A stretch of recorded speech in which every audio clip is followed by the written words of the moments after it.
é o 37º podcast Entre Vínculos.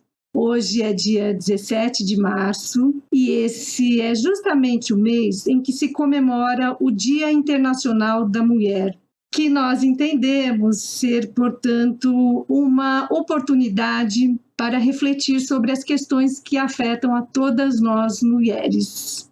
Eu sou Andréa Raquel, estou com a minha amiga de podcast, Kitty Menezes.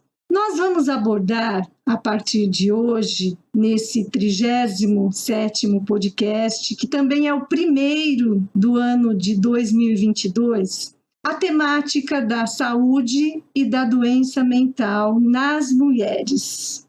A partir de agora, o nosso podcast será publicado uma vez por mês, como sempre no Spotify, no Google e no site Recriando Vínculos. Esse tema que a gente está propondo, ele é muito amplo, nós sabemos disso. Ele será abordado, então, em diversos episódios do podcast Entre Vínculos e nós vamos fazer recortes nessa discussão. Então, hoje, nós vamos começar perguntando o que é saúde e doença mental para cada um de nós. Que imagens, que pensamentos, que coisas vêm à nossa mente quando nós pensamos em saúde mental ou doença mental das mulheres? Pergunto a você que está nos ouvindo e pergunto para você, Kitty. O que você acha? Olha, Andréa, para mim, essa imagem de doença mental e de saúde mental me traz muito essa mulher louca que está no nosso imaginário. E a gente percebe que são inúmeros os exemplos que se sucedem ainda hoje entre nós ou com a gente, que trazem essa imagem da mulher louca quando a gente se manifesta. Quando a gente se manifesta contra alguma coisa que nos foi dita e que não pegou bem e que você quer questionar, né? Por que você disse isso? E essa foi a maneira que você encontrou para me dizer isso? E aí a gente é qualificada como a louca ou como a pessoa que está de TPM. Mas eu queria iniciar minha fala hoje lembrando da história da escultora francesa Camille Claudel. Ela morreu em 1943, com 79 anos, depois de passar os últimos 30 em um hospital psiquiátrico. A Camille costuma ser lembrada pela sua relação amorosa com o também escultor Auguste Rodin, de quem foi amante e companheira de trabalho por quase 20 anos. Ela foi internada em 1913, com 49 anos, e nunca mais saiu de lá. Veja, eu falei 49 anos. É uma idade que está muito associada à menopausa. Bom, além de ter escolhido se dedicar a uma atividade tida na época como essencialmente masculina, a escultura, ela ainda decidiu viver uma paixão amorosa com Rodin, seu primeiro amante. Ela, uma escultora iniciante, jovem, e ele, um homem maduro e estabelecido. Bom, depois que o relacionamento terminou, pobre, sozinha e ressentida com o fim dessa história e também com as intermináveis dificuldades financeiras e de reconhecimento do seu trabalho, ela foi internada por sua família com um quadro clínico marcado pela depressão e pelo delírio persecutório. Eu encontrei essas informações num artigo chamado Loucura, Gênero Feminino, as Mulheres do Juqueri, na São Paulo do início do século XX, escrito pela Maria Clementina Pereira Cunha, em 1989, publicado pela Revista Brasileira de História, da Unicamp. Pois é, muito interessante esse exemplo, né, Kitty? Talvez essa história e essa imagem que você traz seja bastante emblemática da questão da saúde mental conosco, com as mulheres, né? Essa imagem da mulher louca que grita, que é internada, que vai para o sanatório. E aí, acho importante a gente lembrar que essa definição de loucura que nós ainda temos hoje, loucura é uma doença mental, nós precisamos lembrar que essa definição ela vem do século XIX, com o surgimento da psiquiatria. Então, o Foucault, que foi um filósofo muito importante do século XX, um filósofo francês, já morreu, ele foi um pesquisador, um investigador dessas questões da loucura, com o famoso tratado História da Loucura e História da Sexualidade também. Então, aqui eu estou falando a partir dele, mas ele faz um estudo sobre o surgimento da loucura como doença mental. É um período histórico que nós herdamos e que nós ainda estamos nesse período histórico do século XIX, que é o período onde a ciência, lembrando a ciência feita por homens, né? Vamos lembrar de Freud, que também foi importante no século XIX, o criador da psicanálise, que vai estudar muito as mulheres e vai dizer que as mulheres são histéricas, que as mulheres têm histeria. Eu não vou me alongar nessa discussão, não é o objetivo do nosso podcast falar de Freud, falar sobre como ele entendia a histeria, mas guarda semelhança com a imagem que você está trazendo, porque até hoje existe, né, essa consideração, assim, as mulheres são histéricas, e existe de uma maneira, como você está dizendo, extremamente desqualificante, né? Elas fazem cenas, e os homens não. São mais contidos. Essas são imagens que a gente encontra na sociedade.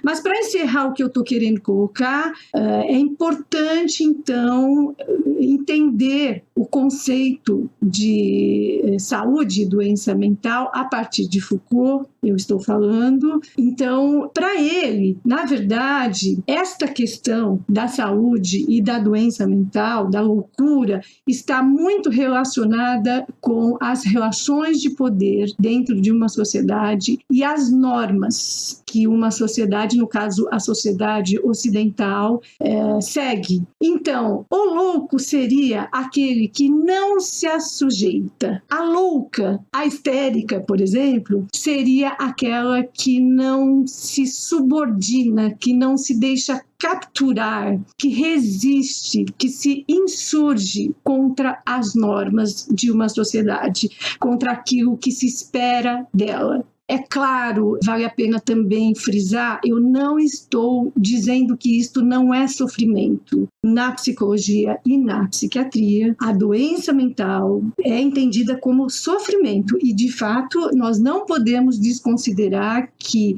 quando uma pessoa tem determinados sintomas, por exemplo, depressão, ela está sofrendo, é fato. Então, há um sofrimento. Agora, por que há o sofrimento? E é aí que eu entendo que o Foucault trouxe muitas questões para a gente pensar ainda hoje, no século XXI.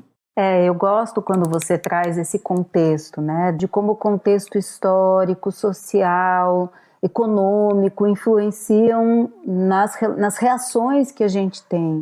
Inclusive dentro dessa ideia de gênero também. Eu consegui fazer uma pesquisa para entender como é que isso acontece, né? Como é que essa situação se dá. E aí eu encontrei uma coisa muito interessante. Primeiro que os registros dos laudos assinados atestando que essas mulheres são loucas, eles são assinados por homens. Eles são datados do início do século XX e mostram uma clara associação entre loucura e gênero feminino. Nessa pesquisa, eu encontrei o seguinte diagnóstico realizado no Sanatório Pinel. A dona R tem 78 anos. Tempos atrás, se dedicou ao meretrício. É viúva de um rico industrial, casou-se em segundas núpcias com o senhor L, que declarou que desde a menopausa, dona R é de gênio irracível, que há poucos dias fez uma tentativa de agressão a seu marido, investindo contra ele armada de faca, que o marido procurou o Dr. M, juiz da vara de órfãos, que o fez requerer a interdição e aconselhou a internação imediata da paciente. Eu fiz questão de ler esse pedacinho do prontuário porque esse caso foi identificado como de distúrbio vinculado à menopausa, já que foi a partir desse momento que Dona R começou a ter atitudes estranhas, como provocar vizinhos e atacar o marido. Mas, segundo a pesquisa consultada, a leitura do prontuário coloca outras interrogações. Por exemplo, para o médico, a observação de que Dona R dedicou-se ao meretrício era um indicativo de que se tratava de um caso de degenerada nata, com debilidade psíquica decorrente de uma configuração orgânica patológica. Os registros ainda destacam que a Dona R era viúva de um rico industrial e foi seu então esposo quem solicitou a interdição por via judicial, declarando que ela era louca. Esse marido atual era muito mais jovem e tinha passagem pela polícia. Então a gente consegue perceber como é esse imaginário, né? Essas informações que eu trago, elas estão num artigo publicado na revista Arenal em 2021 e o título é Antes louca do que menos digna, Prontuários Femininos do Sanatório Pinel. É muito interessante observar que é como se as mulheres fossem biologicamente, naturalmente loucas, né? Com essa questão dos hormônios, muito pertinente o exemplo que você está dando para pensar que fica excluída, inclusive, o processo de gênero como um processo social, de construção social. E vem uma diferenciação de gênero biológica, quase que nos dizendo, quase que nos informando que nós temos mais tendências para a loucura, né? Assim como há algumas considerações para os homens de gênero masculino, de que eles seriam também naturalmente mais agressivos, mais ciumentos. Existem estudos totalmente questionáveis de ordem biologicista, colocando coisas assim, desse tipo. Nós não concordamos, é absolutamente questionável essa visão biologicista, e aqui nós estamos partindo de estudos socioculturais, e eu gostaria então de aproveitar para citar uma pesquisadora que eu tenho estudado, e você também, né, Kitty, que é a Valesca Zanello, é uma psicóloga, doutora da UNB, que tem um livro chamado Saúde Mental, Gênero e Dispositivos. Vale a pena, principalmente para quem é da área da saúde mental, pesquisar e ler esse livro. Ela traz muitas considerações extremamente importantes para toda a sociedade, né? Homens e mulheres. É muito importante nós nos darmos conta de que a sociedade é generificada. Quando eu digo isso, né, eu não estou tentando forçar uma visão, eu estou constatando. E eu vou dar exemplos para a gente entender, para ficar mais claro. Assim, quando alguém vai ter um bebê, o casal está grávido, a mulher está grávida, e nós vamos saber então se é uma menina. Começa aí, preste atenção. Ou se é um menino. Se é uma menina, nós vamos, em geral, na sociedade ocidental, nós vamos então comprar determinadas roupas de determinadas cores. Nós imaginamos esse bebê e essa criança, nosso filho ou nossa filha, de maneiras completamente diferentes, a partir dos códigos sociais que nós temos, das informações, dos enquadramentos socioculturais que nós temos. Então, é uma menina, então ela vai usar vestidinho. O nome já é gênero. Os nomes são generificados. Tem os nomes de menina e os nomes de menino. Tem os brinquedos de menina e os brinquedos de menina. Então, a identidade de uma pessoa, o ser pessoa, o ser indivíduo, ele já é generificado. Não há sujeito, não há pessoa na sociedade ocidental sem gênero. Então, a nossa sociedade, ela é sexista, ela é binária e generificada. Isso eu estou constatando, e não é difícil, né? Constatar. Se a gente pensar, se a gente for ampliar essa discussão para a saúde mental, né?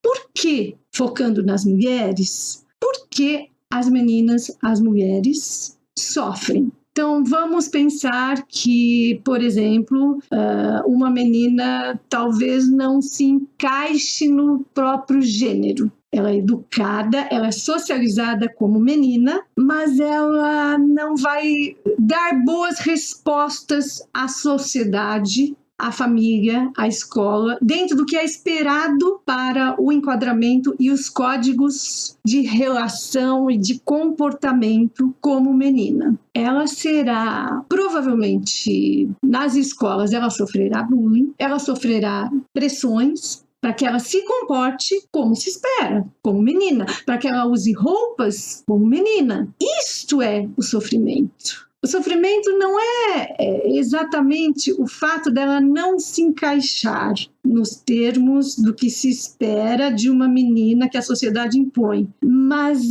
a resposta é como a sociedade lida com esta menina, que poderá, estou pensando, poderia ser uma situação de transgeneridade, né? Poderia ser, ela poderia se transformar num menino ou não, mas essas diferenças ou essa não subordinação ao que se espera, isto gera muito sofrimento. E eu não estou dizendo que a própria pessoa não fabrica também esse sofrimento a partir da norma internalizada. Então, eu acompanho muitas situações em que de homossexualidade, por exemplo, que a própria pessoa, seja homem ou seja mulher, não aceita a orientação sexual que tem, né?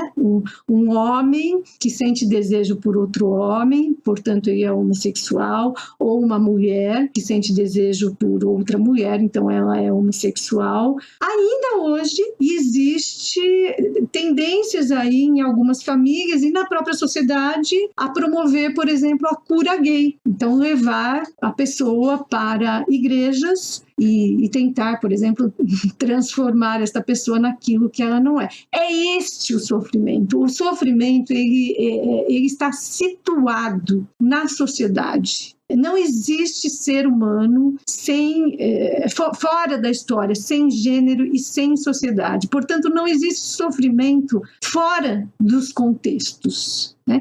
E aí nós poderíamos dizer, sim, que há sofrimentos mais específicos das mulheres, porque há uma captura por dispositivos que são da ordem do feminino para as mulheres e outros sofrimentos que são proporcionados pelos dispositivos masculinos. Os dispositivos são, digamos assim, são uma espécie de formas de construção do sujeito. Então, uma mulher tem que ser mãe, uma mulher tem que ter um homem para cuidar dela, uma mulher que não deseja ser mãe, como ela é vista pela sociedade.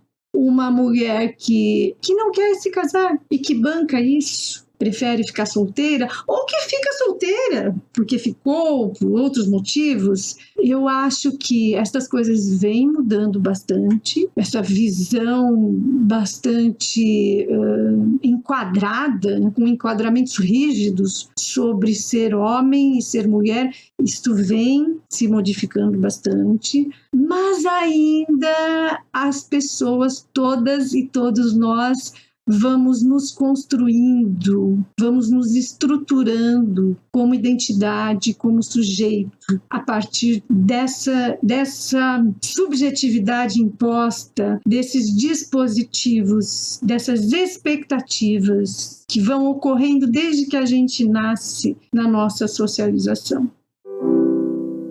Eu gosto muito dessa fala e gostaria até de ampliar um pouco mais, porque a gente está falando aqui de papéis sociais mais comuns, mais aceitos, né? Mas se a gente pensar na figura da prostituta, nas figuras hoje que negam essa escolha de gênero e se colocam como não binários e aceitam ser identificados como ele, ela ou elo, né, que eu tenho ouvido bastante dentro dessa nova geração aí tão tão inteligente, que tem contribuído tanto para a desconstrução disso tudo, porque a gente está falando aqui de estruturações sociais a partir de uma perspectiva de gênero, colonizada, eurocentrada, branca. Então, quando a gente vai pesquisar, tem inúmeras outras culturas que trazem referências de núcleos familiares que se organizam a partir de outras possibilidades.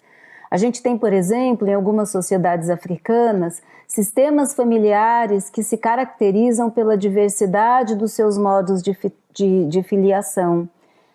A matrilinearidade, por exemplo, que é uma classificação ou organização em que a descendência é contada em linha materna.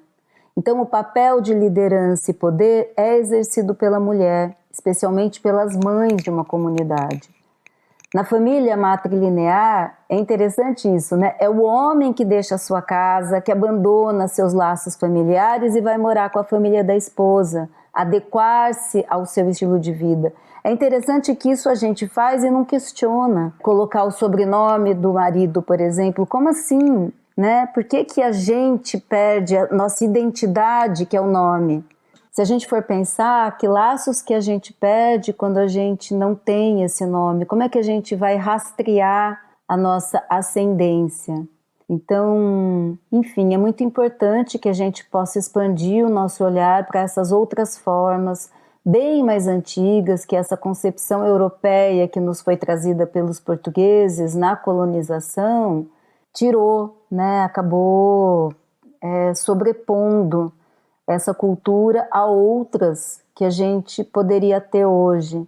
A cultura dos povos originários, a cultura das nossas ancestralidades africanas, enfim. Porque há um aprendizado de vida em comunidade muito potente que se perdeu nessa colonização.